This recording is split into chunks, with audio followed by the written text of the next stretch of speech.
uneven distribution of devotees. Lead density modeling driven with AI-adaptive flow controllers adjust crowd movement every 30 minutes to keep everything moving seamlessly. To handle peak times, భక్తులకు శ్రీవారి దర్శనం విషయంలో TTD కీలక నిర్ణయాల దిశగా అడుగులు వేస్తోంది. అందులో భాగంగానే లేటెస్ట్ టెక్నాలజీని ఉపయోగించి త్వరగా దర్శనం పూర్తయ్యేలా కార్యాచరణకు శ్రీకారం చుట్టింది. ప్రస్తుతం ఈ దిశగా పైలట్ ప్రాజెక్టుని అమలు చేస్తోంది. ఈ అమల్లో భాగంగా ఎదురయ్యే సమస్యలను గుర్తించే ప్రక్రియను కూడా చేపట్టింది.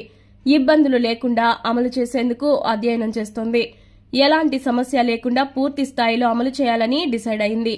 దీని ద్వారా భక్తులకు శ్రీవారి దర్శనం ఇక నుంచి గంట నుంచి 3 గంటల్లోపే పూర్తవుతుందని అంచనా వేస్తున్నారు. టీటీడీ కీలక నిర్ణయం అమలుకు సిద్దమవుతున్నట్లుగా అధికారిక ప్రకటన కూడా వచ్చింది.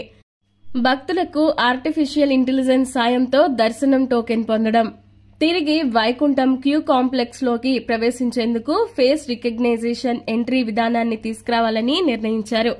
ఇప్పటికే దీనికి సంబంధించిన డెమో ప్రక్రియ కూడా పూర్తయింది. శ్రీవారి దర్శనం కోసం రోజులో గంటల తరబడి క్యూ లైన్లో వేచి ఉండాల్సి వస్తోంది. దీనికి ముగింపు పలికి ఇక నుంచి గంట నుంచి 3 గంటల్లోపే దర్శనం పూర్తయ్యేలాగా కొత్త కార్యాచరణ సిద్దం చేస్తోంది. టీటీడీ ప్రతిపాదన మేరకు ఆర్టిఫిషియల్ ఇంటెలిజెన్స్ లో నైపుణ్యం ఉన్న సంస్థలు అధికారులతో ఇప్పటికే సంప్రదింపులు చేస్తున్నాయి.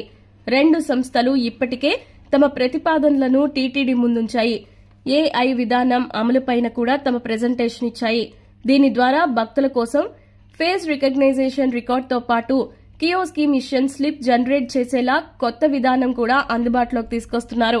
ఈ క్రమంలో భక్తులకు అందే ఆ స్లిప్ లో కేటాయించిన సమయానికి తిరుమలకు భక్తులు రావాల్సి ఉంటుంది. ఆ సమయంలో భక్తులు ఫేస్ రీడింగ్ ద్వారా లేదా బార్ కోడ్ స్లిప్ స్కాన్ ద్వారా దర్శనానికి అనుమతించేలా కొత్త విధానంపై కసరత్తు జరుగుతోంది. ప్రస్తుతం పైలట్ ప్రాజెక్ట్ పరిశీలనలో భాగంగా కొత్తగా 45 యంత్రాలను సమకూర్చుతున్నారు.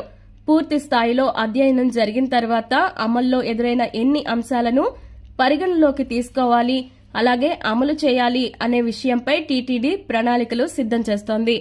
అదే సమయంలో తిరుమలలో వసతి విషయంలోనూ కీలక మార్పులకు టీటీడీ కసరత్తు చేస్తోంది. సబ్ ఎంక్వైరీ కార్యాలయాల ఏర్పాటు ద్వారా కరెంట్ బుకింగ్ సులభతరం చేయాలని నిర్ణయం తీసుకుంది.